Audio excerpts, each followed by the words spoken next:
চিত্ত যেথা ভয় শূন্য, উচ্চ যেথা শির, জ্ঞান যেথা মুক্ত, যেথা গৃহের প্রাচীর। আপন প্রাঙ্গণ তলে দিবস সর্বরি, বসুধারে রাখে নাই খণ্ড ক্ষুদ্র করি। যেথা বাক্য হৃদয়ের উৎস মুখ হতে উচ্ছ্বাসিয়া ওঠে, যেথা নির্বারিত স্রোতে দেশে দেশে দিশে দিশে কর্মধারা ধায়, অজস্র সহস্রবিধ চরিতার্থ দায়। যেথা তুচ্ছ আচারের মরু বালুরাশি, বিচারের স্রোত পথ ফেলে নাই গ্রাসী। পৌরুষেরে করেনি শতধা নিত্য যেথা, তুমি সর্বকর্ম চিন্তা আনন্দের নেতা। নিজ হস্তে নির্দয় আঘাত করি, পিতঃ ভারতের সেই স্বর্গে করজাগরিত।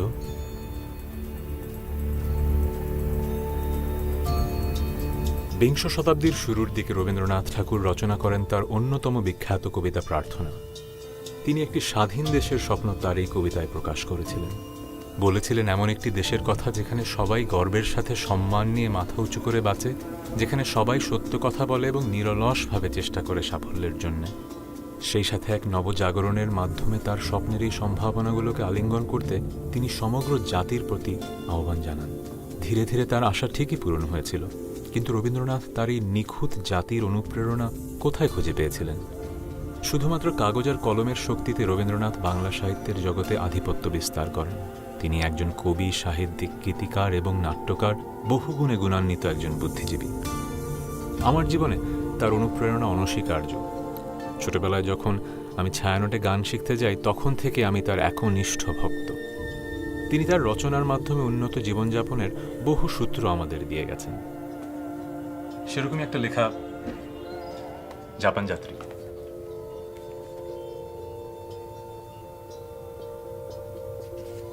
যারা জাপান যাত্রী পড়েছেন তারা জানেন রবীন্দ্রনাথ বলেছেন জাপানের সংস্কৃতি তাকে মুগ্ধ করেছে। খুবই আশ্চর্য, খুবই মুগ্ধ হবার মতো। আবার তিনি সাদৃশ্য খুঁজে পেয়েছেন জাপানি এবং আমাদের মাঝে, আমাদের আধ্যাত্মবাদ, আমাদের প্রকৃতি প্রেমের মাঝে। তাই প্রায় 100 বর্ষ আগে রবীন্দ্রনাথের দেখানো পথে আমি আমার নিজের জাপান যাত্রা শুরু করতে যাচ্ছি। আমি যাচ্ছি তার দেখানো পথ অনুসরণ করে নিজেকে আরও গভীরভাবে চিনতে, জাপানিজ সংস্কৃতির নৈপুণ্য আরও কাছে থেকে দেখতে, সেখানকার বর্ণ, গন্ধ ও মানুষের সম্পর্কে আরও ভালোভাবে জানতে। আমি জানতে চাই কেন এই দেশটি তাকে মন্ত্রমুগ্ধ করেছিল। সর্বোপরি এমন কিছু খুঁজে বের করতে চাই যা রবীন্দ্রনাথের দেখিয়ে যাওয়া পথে বাঙালিদের এগিয়ে যেতে অনুপ্রাণিত করবে। 1916 সালে SS তোসামারু জাহাজে চড়ে রবীন্দ্রনাথ ঠাকুর কলকাতা ছেড়ে যান। তখন সমুদ্র ছিল উত্তাল, আবহাওয়া সমুদ্র যাত্রার উপযোগী ছিল না, কিন্তু তিনি ছিলেন প্রতিজ্ঞাবদ্ধ। তার জ্ঞান পিপাসা তাকে ঠিকই পৌঁছে দেয় জাপানের সাগর তীরে।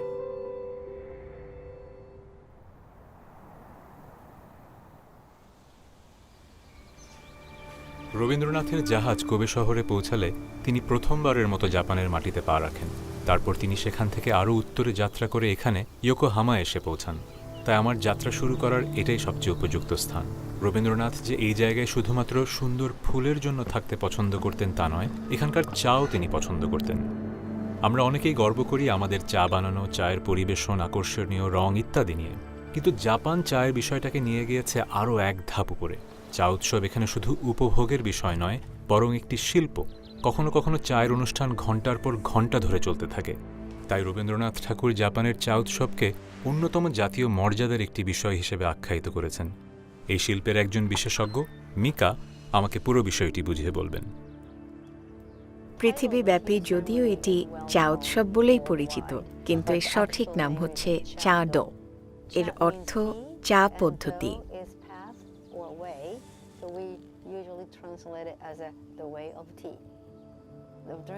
দ্বাদশ শতাব্দীর দিকে ইয়োসাই নামে একজন জেন মঙ্ক প্রথম এর উদ্ভাবন করেন।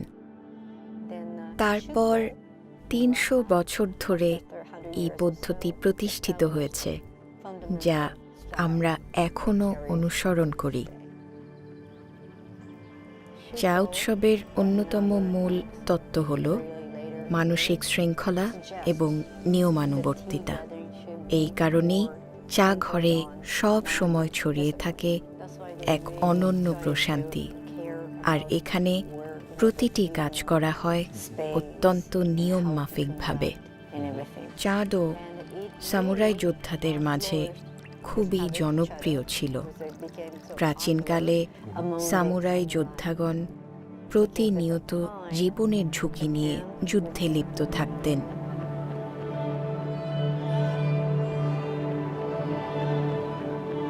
তাই মনোযোগ বৃদ্ধির জন্য সুযোগ পেলেই তারা চা খেয়ে মনকে শান্ত করতেন এবং ধ্যানমগ্ন হতেন। রবীন্দ্রনাথ এই ঘরে বসে এই একই ধরনের চা খেয়েছিলেন, ভাবতেই শিহরিত হচ্ছি। একদম একটা ঠিক। অন্যরকম ভালো লাগা কাজ করছে। এখন আমিও বুঝতে পারছি, শুধুমাত্র চায়ের স্বাদই নয়, রবীন্দ্রনাথ চা বানানোর উপকরণ, পদ্ধতি ও সকল ছোট ছোট বিষয়ের প্রতি অপূর্ব মনোযোগের প্রেমে পড়েছিলেন। এখন তুমি ধীরে ধীরে চা ডোয়ের বিষয়টি বুঝতে পারবে। এটি শুধু একটি পানীয় নয়, এটি একটি আত্মিক উন্নয়ন পদ্ধতি। ধরো একজন পরিবেশক খুব দামি চা পরিবেশন করছে। তিনি চায়ের প্রতিটি বিষয়ের প্রতি যথাযথ মনোযোগ না দিয়ে যদি অতিথিগণকে সম্মানের সাথে চা পরিবেশন না করেন, তাহলে অতিথিগণ এখান থেকে একটি বিস্বাদময় অভিজ্ঞতা নিয়ে ফিরে যাবেন। জাপানে এই উৎসব কি এখনো আগের মতোই গুরুত্ব বহন করে? চা ডোয়ের প্রচলন শুরু হয় কয়েক শতাব্দী আগে এবং তারপর থেকে পৃথিবী দ্রুত গতিতে আগাচ্ছে। দিন দিন মানুষের ব্যস্ততা বাড়ছে, কিন্তু এই ব্যস্ত জীবনে এখনও চা ডো মানুষকে সুযোগ করে দেয় একটু বিরতি নেওয়ার, শান্ত হয়ে জীবনের সৌন্দর্য উপভোগ করার। চায়ের রুমে এসে কাউকে অতীত বা ভবিষ্যৎ নিয়ে ভাবতে হয় না, সে শুধুমাত্র বর্তমান নিয়ে ভাবে, যার ফলে তার মন হালকা হয়, প্রশান্ত হয়। মিকা বলেছিলেন জাপানের সামুরাই যোদ্ধাগণ মনোযোগ বাড়ানোর জন্য চা পান করতেন। নিজেও চা পান করার পরে এখন আমি ব্যাপারটা বুঝতে পারছি। শুধুমাত্র পিপাসা মিটেছে বলেই যে নিজেকে অনেক ফ্রেশ লাগছে তা নয়, পুরো অভিজ্ঞতাটাই আমাকে সতেজ করে তুলেছে। নিজেকে বাইরের পৃথিবী থেকে আলাদা করে ফেলে যদি চা বানানোর মতো একটি ছোট কাজেও সম্পূর্ণ মনোযোগ দেওয়া যায়, তবে কাজটি প্রাণবন্ত হয়ে ওঠে। এতে করেই জাপানিজরা তাদের প্রতিদিনের সাধারণ কাজকর্মগুলোতেও হয়ে ওঠে নিখুঁত ও অতুলনীয়। আর এই জন্যেই জাপান বিশ্বসেরা। আমার পরবর্তী যাত্রা ছিল সেন্ট্রাল টোকিওতে। এবারের উদ্দেশ্য শুধুমাত্র জাপান নয়, সমগ্র পৃথিবীর মধ্যে অন্যতম একজন স্থাপত্যবিদ কেঙ্গো কুমার সাথে দেখা করা। তার নকশাতেই তৈরি করা হচ্ছে 2020 সালের অলিম্পিকের জন্য নতুন ন্যাশনাল স্টেডিয়াম। যাই হোক, কেঙ্গো আজকে আমায় আমন্ত্রণ করেছেন রবীন্দ্রনাথ ঠাকুরের খুব ভালো বন্ধু শিল্পী ইয়োকোয়ামা টাইকেনের বাড়ি পরিদর্শনের জন্য। এই ঘরটি রবীন্দ্রনাথ থাকার সময় যেমন ছিল, এখনও ঠিক তেমনই আছে। দ্বিতীয় বিশ্বযুদ্ধের আগে যখন রবীন্দ্রনাথ টোকিওতে এসেছিল,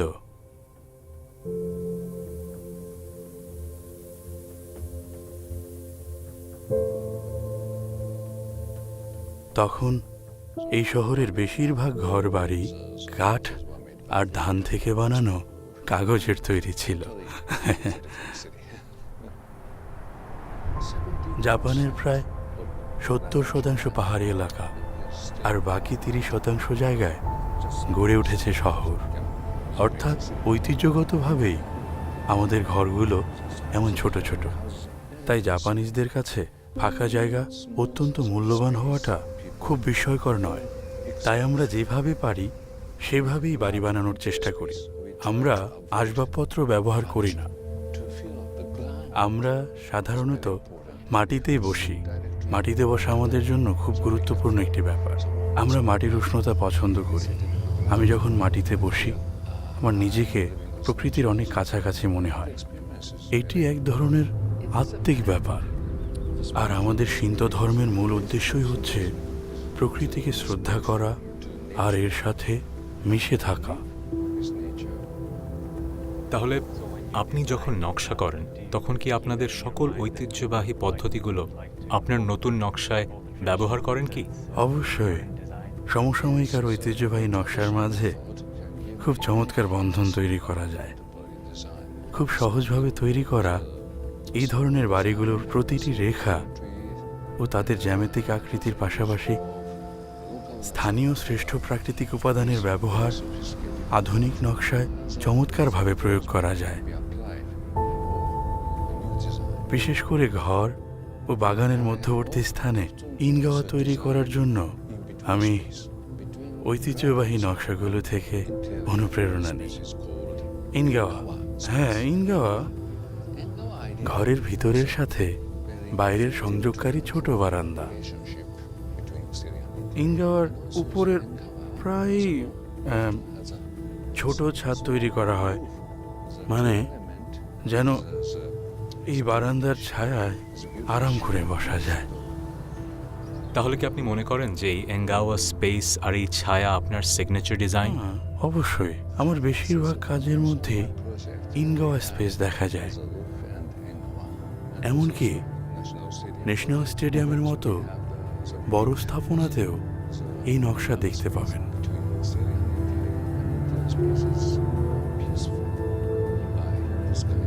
নকশার ঘর ও বাইরের মধ্যে এরকম একটু জায়গা বের করতে পারলেই সেই ঘরটি আরও আরামদায়ক হয়। আর এই আধুনিক যুগের ব্যস্ত জীবনে আমাদের সবারই এরকম আরাম করার মতো জায়গা প্রয়োজন। আমি বুঝতে পারছি যে কেন রবীন্দ্রনাথ সেই সময় এই ঘরটিকে উপাসনালয়ের সাথে তুলনা করেছেন, কারণ আজকের ব্যস্ত টোকিও শহরের মাঝখানে এখনও এই ঘরে শান্তি বিরাজমান। কেঙ্গোর সাথে দেখা করে যা বুঝতে পারলাম তা হলো জাপানিজ মান অর্জনের মূল উপাদান হচ্ছে আতিশয্য বর্জন করা। জীবনের শুধুমাত্র একান্ত গুরুত্বপূর্ণ বিষয়গুলোকেই প্রাধান্য দিয়ে তাদের নিখুঁতভাবে গড়ে তোলার বিষয়টি শুধুমাত্র জাপানি স্থাপত্যবিদ্যায় নয়, বরং তাদের জীবনের প্রতিটি ক্ষেত্রে বিশেষভাবে লক্ষ্য করা যায়। তাদের খাবার দাবারের মধ্যে এই ব্যাপারটি আরও স্পষ্ট।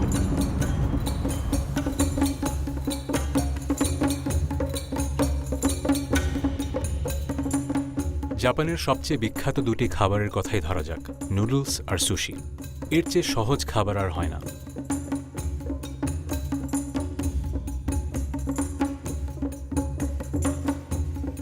একটু বিশেষ প্রচেষ্টা, হাতে ছুরির বিশেষ নৈপুণ্য আর ছোট ছোট বিষয়ের প্রতি মনোযোগের মাধ্যমে সাধারণ ভাত, মাছ, ময়দা এবং পানি দিয়েই তৈরি করা সম্ভব পৃথিবীর অন্যতম বিখ্যাত খাদ্যদ্রব্য সুশি।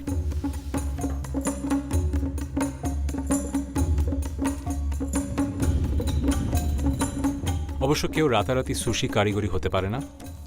একজন পরিপূর্ণ সুশি শেফ হতে হলে প্রথমেই কাজটির প্রতি 100% নিষ্ঠাবান হতে হবে। কিভাবে সবচেয়ে ভালো উপাদানগুলো বাছাই করতে হয় এবং কিভাবে এগুলোকে বানাতে হয় তা অত্যন্ত দক্ষতার সাথে জানতে হবে। সেই সাথে জাপানিজদের জন্য বিশেষ গুরুত্বপূর্ণ বিষয়, অতিথিদের সকলকে সম্মান করতে হবে। তাই প্রত্যেক সুশি রেস্টুরেন্টে খুব অল্প সংখ্যক আসন থাকে, যাতে করে শেফ প্রত্যেকের খাবারের প্রতি সর্বোচ্চ মনোযোগ দিতে পারে।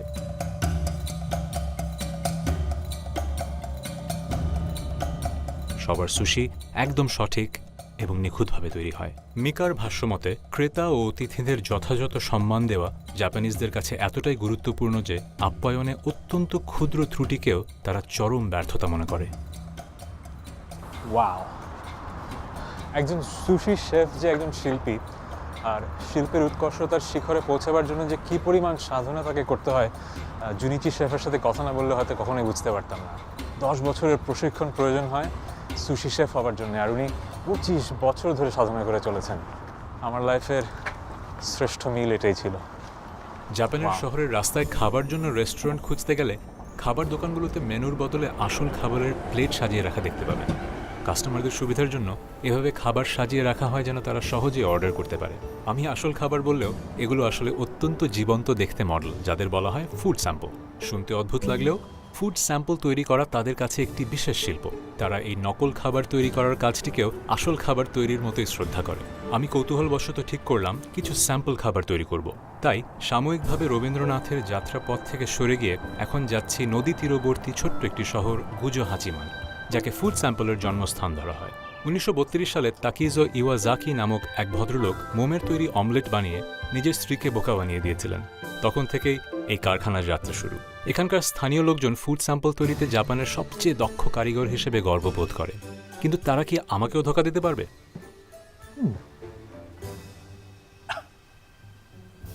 real. Ah. Didn't get it right.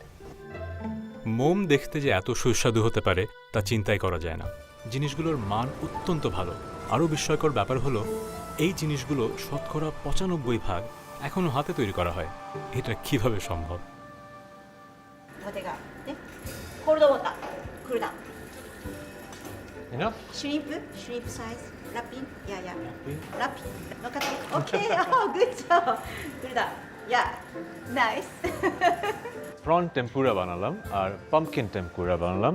কেমন হয়েছে সেটা আমি এখন খেয়ে একটু বোঝার চেষ্টা করি। থাক।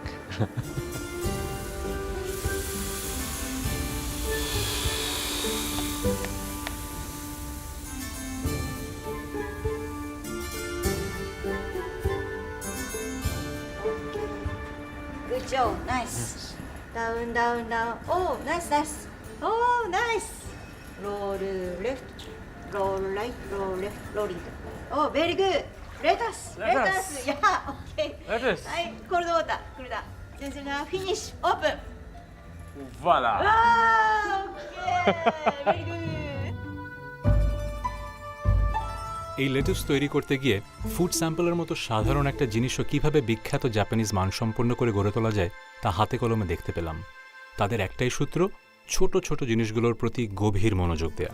ফুড স্যাম্পল তুলনামূলকভাবে আধুনিক এবং অনেক ছোট একটি উদাহরণ, কিন্তু জাপানিজ কারুশিল্পের আরও একটি বিষয় রয়েছে যা জাপানিজ মান বলতে যা বোঝায় তার শ্রেষ্ঠ উদাহরণ, এবং তা মোটেও ছোট কিছু নয়।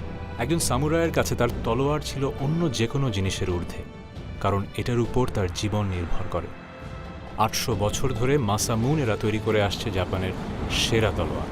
মাসামুনেরা তাদের কাজের প্রতি এতটাই নিষ্ঠাবান ছিলেন যে তারা কিয়োটো ছেড়ে ছোট শহর কামাকুরা এসে বসবাস শুরু করেন শুধুমাত্র তলোয়ার ধার করার ভালো বালি খুঁজে পাওয়ার জন্য।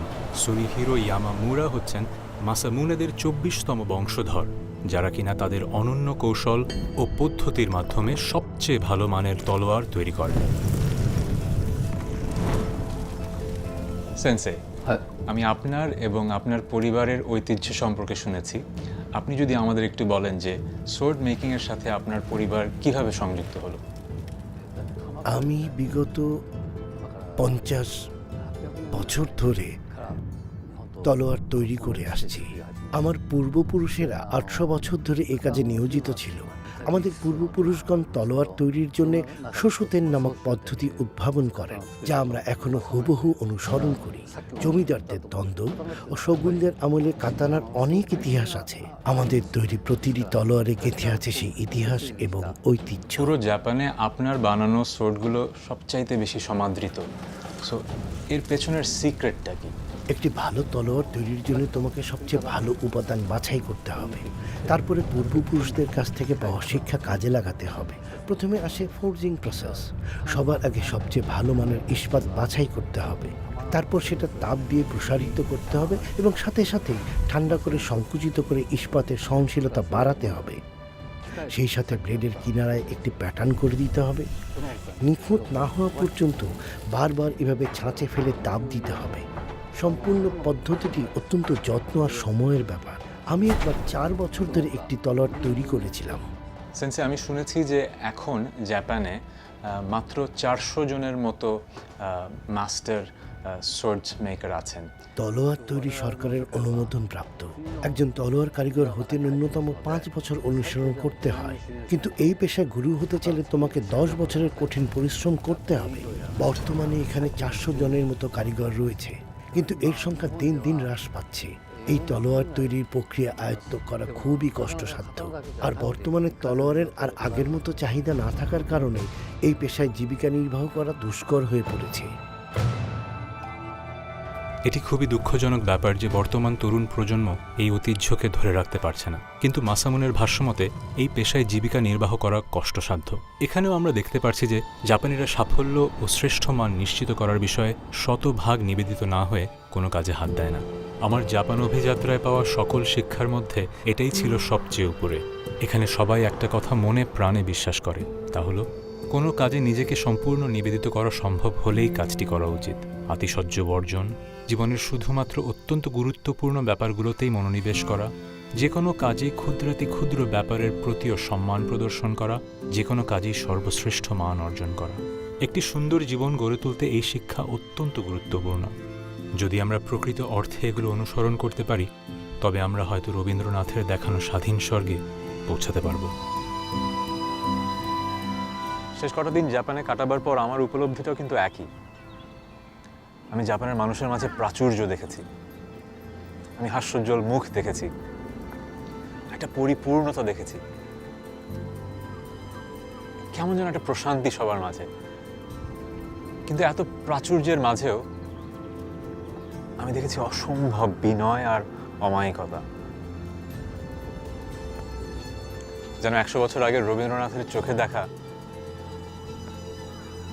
সে একই জাপান। আগামী পর্বে এই একবিংশ শতাব্দীর জাপানকে আমি আরও কাছে থেকে দেখার চেষ্টা করব। ক্ষুদ্রাতি ক্ষুদ্র বিষয়ের প্রতি মনোযোগ দেওয়ার মাধ্যমে অনন্য জাপানিজ মান অর্জনের ঐতিহ্য বর্তমানের আধুনিক দ্রুতগতি সম্পন্ন বাণিজ্যিক যুগের সাথে কিভাবে মিলিত হয়েছে তা বোঝার চেষ্টা করব। আর একসাথে আমরা আবারও রবীন্দ্রনাথের যাত্রাপথ অনুসরণ করব।